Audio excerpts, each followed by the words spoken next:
நன்றாய் நினைத்துக் கொள்ளுங்கள்.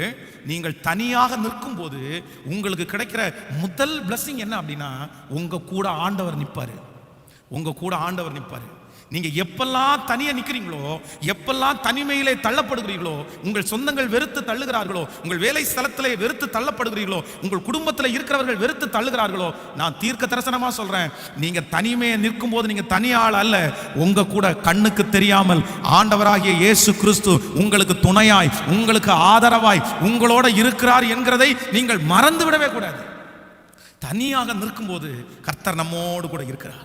கர்த்தர் நம்மோடு கூட இருக்கிறார். சத்தத்தை கேட்கிற அன்பு தேவ பிள்ளையே, நீங்கள் எப்பொழுதெல்லாம் தனிமையாய் உணர்கிறீர்களோ அப்பொழுதெல்லாம் நம்முடைய ஆண்டவராகிய இயேசு கரத்தை பிடித்து சொல்கிறார், நீ கடந்து போகிற இந்த சூழ்நிலையிலே நான் உன்னோடு கூட இருக்கிறேன். இந்த தேவையிலே நான் உன்னோடு கூட இருக்கிறேன். நீ தனிமையானவள் அல்ல, நீ தனிமையானவன் அல்ல.